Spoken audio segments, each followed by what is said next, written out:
It started like any other quiet morning in the countryside. Birds chirped. The sun was just peeking over the rolling hills. A soft breeze carried the smell of hay and earth through the air. For most people in the area, it was just another peaceful start to the day. But for one man, Tom, a lifelong rancher, it was the beginning of one of the strangest and most frustrating chapters of his life. Tom didn't think much of the new neighbor moving in next door. People came and went all the time. Some stayed, some didn't. As long as they were respectful, he had no issue. He'd seen plenty of new folks over the years, especially as more and more city people decided they wanted to escape to the country. Most didn't last long. They'd move in expecting peace and quiet, but didn't understand that ranch life had its own kind of noise. It wasn't car horns or sirens. They were used to that. What they couldn't handle was the rooster crowing before dawn or the sound of a tractor rolling through the fields. Tom never gave it much thought. He just went about his day, feeding the animals, checking fences, tending to the land. Same routine every day. That's what he loved about it. The predictability, the rhythm, the connection to the land that had been in his family for generations. His closest neighbors were acres away, and everyone knew each other by name. It was the kind of place where you helped fix a gate before you ever thought of calling someone to complain about it. But Karen, she wasn't like the others. She moved in with big plans and a clipboard, the kind of person who noticed every little thing and made a note of it. She was friendly at first, in that overly polite way that doesn't quite feel real. She waved a lot, smiled with tight lips, and within a week, she had already started asking questions. What time does your rooster usually start making noise? Is that a tractor? Do you drive it every day? Do you spray anything on your fields? Because I think I smelled something weird this morning. Tom answered politely, as he always did. He didn't mind being neighborly, but something about her tone didn't sit right. It wasn't curiosity. It was criticism hiding behind small talk. He could feel it. She wasn't trying to understand. She was trying to find something to fix, and she had her sights set on his ranch. Still, Tom kept himself. He figured she'd either settle in and get used to it, or she'd move on like so many others had. But Karen didn't back off. In fact, the longer she stayed, the more she seemed determined to change things. At first, it was little stuff. Notes left in his mailbox, asking him to consider covering the chicken coop to muffle the sound. Then came the printed sheets from online articles about how livestock near residential areas could impact home values. He chuckled at that one. His ranch was a neighborhood before half these homes were even built. But to Karen, it was an offense, a disturbance, something she had to fix. It wasn't long before the complaints became official. A letter from the HOA showed up in his mailbox. Then another, except Tom wasn't even part of the HOA. His land had been excluded decades ago. The letters had no legal weight. But that didn't stop Karen from trying. Tom began to notice her watching him, not just in passing, but deliberately, standing at the edge of her yard with her arms crossed, sunglasses on, notebook in hand. She'd jot things down when he rode the tractor, glare at him when he stacked hay near the fence. She even took photos once. He caught the flash as she stood behind her garden hedge, snapping pictures like she was building a case. Still, Tom didn't react. He had work to do, animals to care for, fences to fix, and frankly, he figured if she wanted to waste her time playing detective, that was her business. But things didn't stay quiet for long, because soon Karen stopped writing notes. She started making calls. Tom wasn't the type to stir up drama. He was steady, quiet, and respectful. That's how he'd been raised, and that's how he ran his ranch. If a neighbor needed help, he'd offer a hand. If someone had a problem, he'd listen, but he also knew when to stand his ground, especially when it came to the land his family had cared for since before he was born. He didn't need much.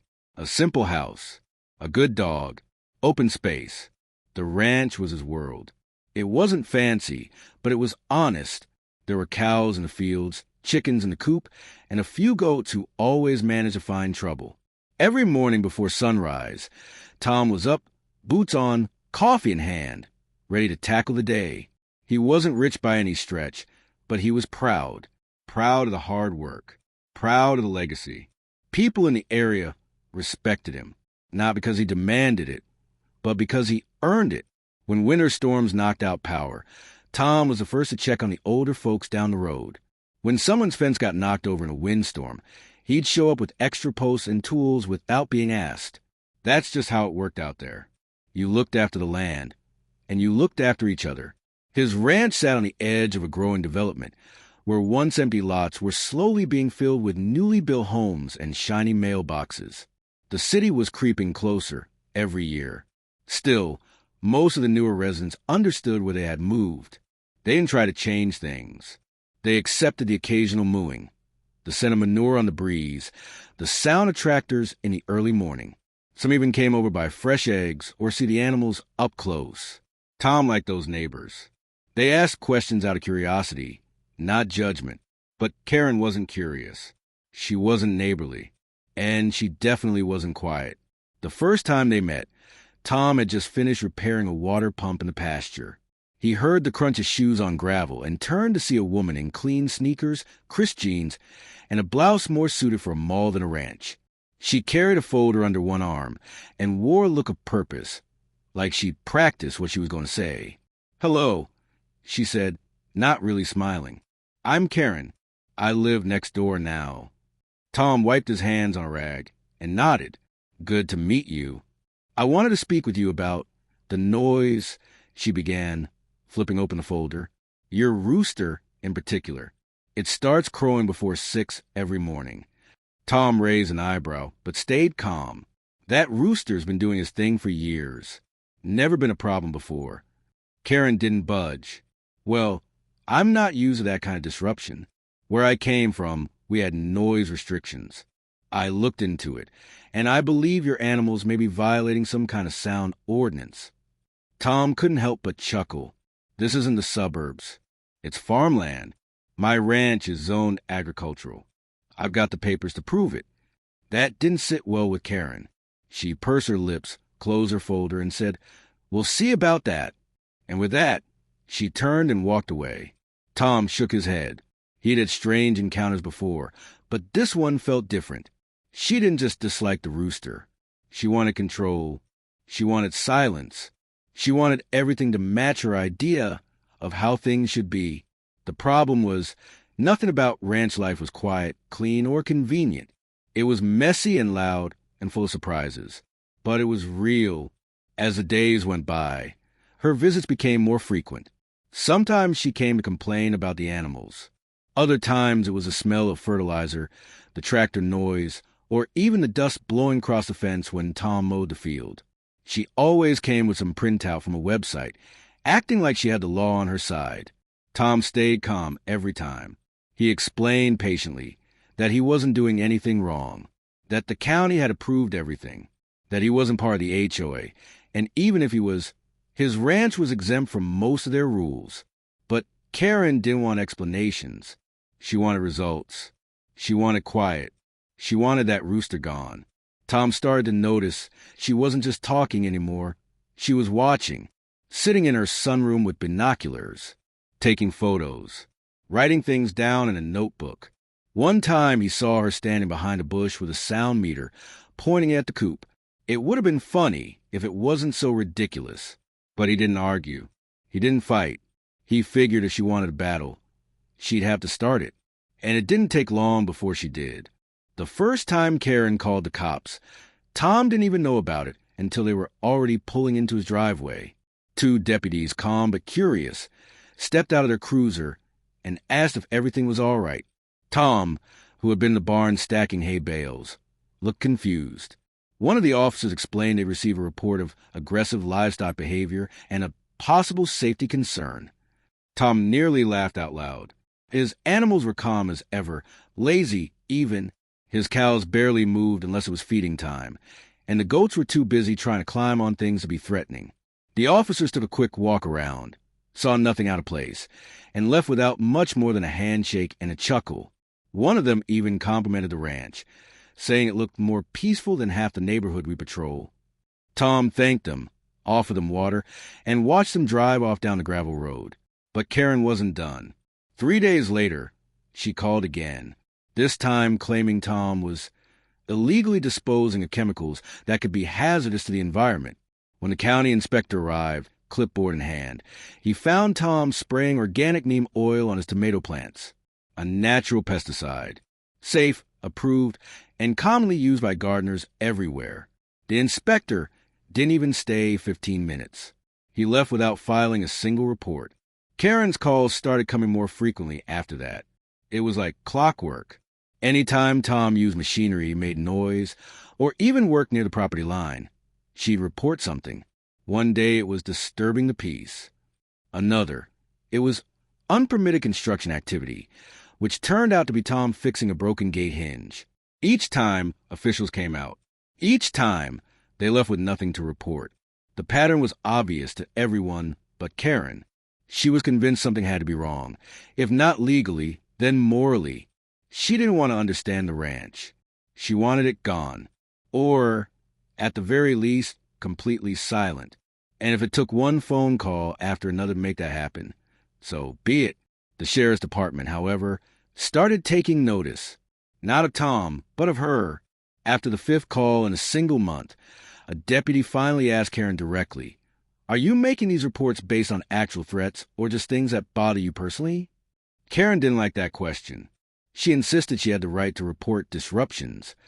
But by now, even the officers were growing tired of the false alarms. Each visit took them away from real emergencies, and none of Karen's claims had ever been backed by evidence. Still, she pushed on. One morning, Tom was hauling feed out to the far pasture when he spotted flashing lights at the end of his driveway. Again, he climbed down from the tractor, dusted himself off, and walked over calmly. This time, it was Deputy Carla, someone he'd met before. She was fair, no nonsense, and well aware of what had been going on. She got out her cruiser, shook Tom's hand, and said, "Morning, Tom. Got another call from your neighbor." "Let me guess," Tom replied. "This time it's about the tractor noise?" "Bingo," Carla said, pulling a notepad from her pocket. "Said you were using industrial equipment recklessly near a residential property." Tom looked back at the pasture, where his old tractor sat parked 20 feet from the fence line. The same machine he'd been using for 15 years. The same land he'd always worked. Nothing had changed except the neighbor. As they talked, Karen came storming down her driveway, voice already raised. "I told you this was dangerous. He's operating that thing right next to my yard. What if it rolls over? What if it damages my property?" Carla held up a hand, firm but polite. "Ma'am, we've checked the zoning maps. Mr. Tom is fully within his legal boundaries. The equipment's on his land, and there's no safety violation. This is a working ranch. He's allowed to use that tractor." Karen looked stunned. "You're just going to let him do this?" "Yes, ma'am," Carla replied, "because he's doing nothing wrong." Karen turned red. "I've made multiple reports. What's the point of calling if you don't act on them?" Carla's tone changed slightly. "With all due respect, ma'am, we've been here 6 times in 2 weeks.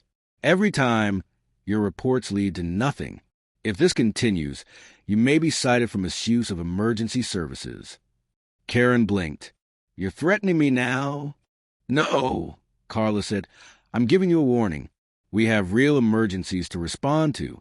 Please stop calling unless there's an actual issue." Tom stood quietly, arms crossed, calm as ever. He didn't gloat. He didn't smirk. He just let the moment speak for itself. Karen, flustered and clearly embarrassed, turned and walked back to her house without another word. After that day, something in Karen changed, but not in the way you might expect. Most folks would have taken a step back, maybe rethought things. But Karen doubled down. If calling the cops wasn't working, she'd find another angle. And she did. It started with letters. Handwritten at first, then typed. She sent them to the HOA board, even though Tom's property wasn't under HOA control. Still, she tried. Claimed his agricultural activities were impacting her quality of life. Claimed the ranch lowered the aesthetic appeal of the neighborhood. She even attached printed out pictures of Tom's cows standing near the fence, as if their presence alone was offensive. Tom got wind of it because one of the HOA board members called him up laughing, said, "Hey, Tom, you got a fan club now." They knew the complaint was pointless, but the fact she was trying so hard was almost entertaining. But then came something new, a petition. Karen went door to door, trying to get signatures from other neighbors to formally request that the county review the land use of Tom's property. She used big words like public nuisance and health hazard. Some folks signed out of politeness, not really knowing what they were agreeing to. Others shut the door before she finished her sentence. A few came straight to Tom and warned him what she was up to. One elderly neighbor even brought over a copy of the petition and said, "I didn't sign this nonsense. Thought you should see it." Tom read through the document and just shook his head. She wasn't slowing down. Then one morning, Tom woke up to find animal control at his gate. The officer, a young guy who looked both tired and amused, told him there had been a report of livestock being neglected. Tom was stunned. "Neglected?" he said, looking around. The animals were healthy, fed, and living better than some people. The officer walked through the ranch, checked the animals, asked a few questions, and then said, "Honestly, they look happier than me on a Saturday." He filed nothing, said it was a false report. But before he left, he added, "You know, this isn't the first call we've had from that address." Tom nodded. "Won't be the last either, I'm guessing." A few days later, it escalated again. Karen filed a noise complaint, not just with the sheriff this time, but directly with the county clerk. She listed specific times when Tom's rooster crowed, when the tractor was turned on, even when the windmill creaked during a breezy night. She had timestamps, recordings, and a new lawyer's letter attached to the complaint. Tom had to laugh. She was now documenting the wind. But he wasn't worried. His land was grandfathered in under county agricultural zoning. Everything he did was fully protected and documented. Still, Tom decided it was time to stop being so quiet. He pulled out every official permit, every document showing the zoning laws, every letter from the county confirming his right to operate. Then he made copies, lots of them. He sent them to the HOA, to the sheriff's department, to the county office. Anywhere Karen might try to make a fuss next, Tom made sure they had the facts in hand. And then he waited. Not long after, something unexpected happened. A local reporter, someone who covered rural development stories, reached out. Word spread about a neighbor trying to get a ranch shut down over roosters and tractors. The story was too strange to ignore. The reporter asked for an interview. Tom didn't want to be in front of the camera, but he agreed to talk off record. He explained what had been happening, how his family had worked that land for generations, how he'd always kept to himself until someone tried to push him out of his own way of life. A few days later, the story ran, not naming names, but it was clear who it was about. The headline read, asterisk, "Rancher faces HOA wrath over rooster, but law is on his side." Asterisk, the article went viral locally. That's when the calls started coming in. Supportive ones, folks from the community, even a few former city dwellers who now live nearby, called to say they backed him. Some said they'd had similar run-ins with Karen. Others just wanted to offer a hand. One man, a retired lawyer, even offered to represent Tom for free if things got worse. "People like her always think they can push the little guy around," he said. "You're not little, Tom. You've got the law, and now you've got people too." Karen didn't take the public support for Tom well. If anything, it made her more desperate. The article had embarrassed her. She wasn't named directly, but everyone in the neighborhood knew who the neighbor was. She started closing her curtains more often, walking outside less, and avoiding eye contact with anyone. But even if she hid, she wasn't done fighting. A week later, Tom came home from town to find a strange sign posted at the edge of his fence line. It read, "This property may be in violation of community standards." The sign had the HOA logo on it, but Tom knew for a fact it wasn't official. His ranch wasn't even under HOA authority. It was an empty threat. Still, he took a photo, pulled the sign out of the ground, and drove straight to the HOA office. The board president took one look at it and said, "This wasn't U.S. That's her doing." Again, they issued a formal statement the next day, clarifying that Tom's property was not within HOA jurisdiction and that no complaints filed by residents had resulted in any action against him. They even apologized for the ongoing nuisance. Karen's moves were getting sloppier and more obvious. Then came the drone. Tom was feeding the goats when he heard a faint buzzing overhead. Looking up, he spotted a small drone hovering above the barn. It dipped low, circled once, and then hovered over his chicken coop. He watched it silently for a moment before walking calmly into his house and pulling out his binoculars. From a distance, he could see Karen standing on her back porch, phone in hand, clearly piloting it. Tom didn't get angry. Instead, he picked up his phone and dialed the sheriff's department. "She's flying a drone over private property," he said. "Can you send someone out?" By the time the deputy arrived, the drone was gone, but Tom had taken video. The footage clearly showed the drone crossing the property line. The deputy nodded, reviewed the footage, and said, "Yep, that's a violation. You're well within your rights to file a report." So Tom did. It wasn't long before Karen received her own visit from the law. This time, she wasn't the one calling them. And this time, she couldn't claim she was just worried about the animals or concerned about safety. The drone had been caught red-handed. Karen was issued a formal warning for trespassing with surveillance equipment. The officer let her off with a warning that time, but let her know that next time she could face a fine, or worse. But it didn't stop there. A few days later, Tom received a letter in the mail from a law office. Not Karen's lawyer. This one was from a firm he didn't recognize. The letter was short, formal, and very clear. "Our client has instructed us to cease all further harassment of her property and lifestyle. Failure to do so may result in civil action." Tom raised an eyebrow. He wasn't harassing anyone. He'd barely spoken to Karen in weeks. But the letter was so vague, it was almost meaningless.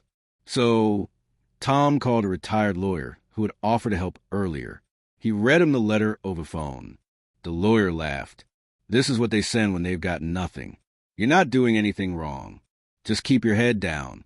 If they actually file, I'll handle it for free. Trust me, this is just noise." Tom thanked him and hung up. He wasn't worried about the letter. What did concern him, though, was how far Karen was willing to go. First it was petty complaints, then drones, now legal threats.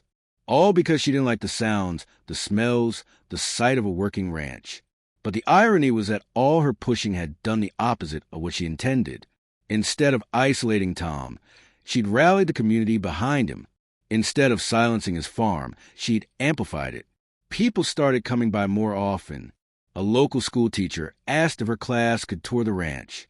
A nearby farmer offered to collaborate on a weekend produce stand. One of the HOA members even dropped by with cookies and said, "Don't let her get to you. You're doing it right." Tom didn't ask for any of it.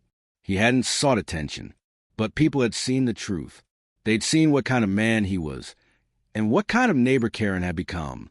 The real turning point came one crisp morning, when Tom was checking the fence lines after a night of strong winds. As he walked along the edge of his pasture, he noticed something odd. 2 of the posts near Karen's property had been snapped clean, and several wires were down. He didn't think much of it at first.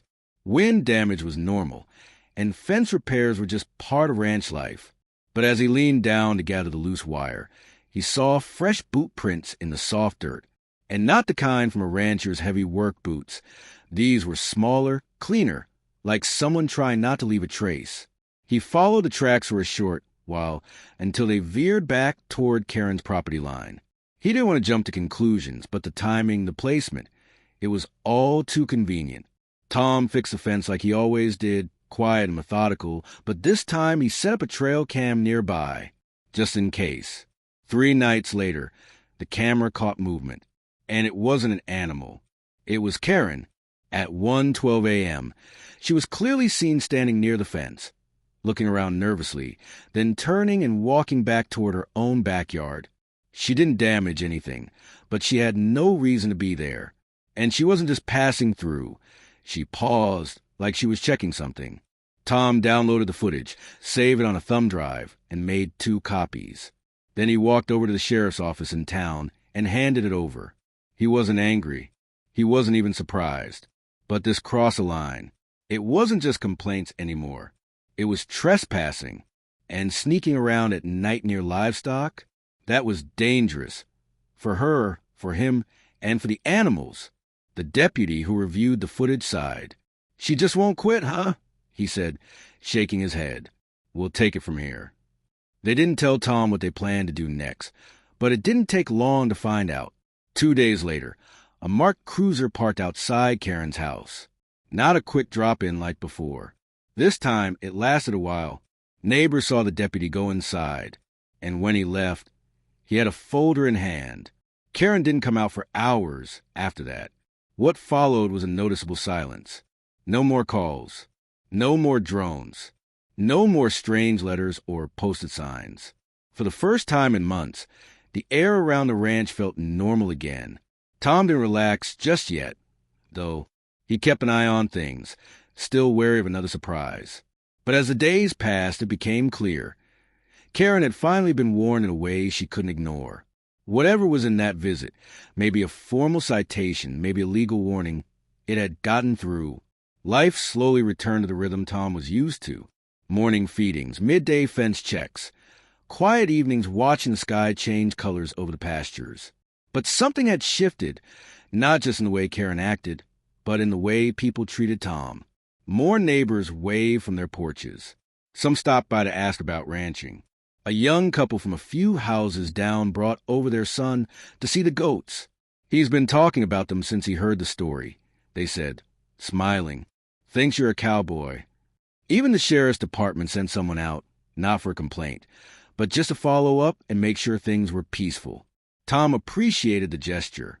For the first time in a while, it felt like everyone was on the same page. And then, one afternoon, something unexpected happened. A package showed up at Tom's gate. No label, just a small brown box with a note taped to the top. It read, "Asterisk, for your patience and kindness, your neighbors." Asterisk. Inside was a handmade wooden sign. Burned into the surface were the words, Asterisk, Rancher Tom's place. Proud, peaceful, proven. Asterisk. Tom didn't say much when he read it. Just smiled quietly, walked over to his front fence, and hung the sign where everyone could see it. He didn't need to shout. He didn't need revenge. The truth had done the talking, and people had listened. Not long after the dust started to settle, Tom found himself back in the calm routine he loved. Early mornings feeding the animals, afternoons checking irrigation lines, and quiet evenings on the porch with a warm cup of coffee in hand. The air was peaceful again, but in a way that felt earned. The tension that used to hum just beneath the surface was gone. But Karen wasn't entirely invisible. Occasionally, Tom would catch a glimpse of her walking her little dog along the street, head down, sunglasses on, keeping to herself. She no longer made comments. No more fake smiles, no angry stares, no late-night shenanigans. Just silence. Tom figured she'd finally realized she couldn't win. Maybe she understood now that he wasn't just some quiet guy she could pressure into giving up. Maybe that visit from the sheriff finally spelled it out for her in bold letters. You're on the wrong side of this fight. One chilly morning, while stacking hay bales by the barn, Tom heard a familiar voice call out, "Morning!" He looked up to see a woman from 2 streets over. She was bundled up in a fleece jacket and holding a small box in her hands. "Hope you don't mind me stopping by," she said. "Just wanted to drop off some muffins. My kids love what you're doing with the animals. They watch the goats every time we drive past." Tom wiped his hands on his jeans and gave a soft chuckle. They're good entertainment, I'll give them that. Word had gotten around. Tom wasn't just a rancher anymore. He was a guy who stood his ground when someone tried to steamroll him. And people respected that. Not because he fought back with anger, but because he stood up without ever needing to stoop low. He started seeing more cars slow,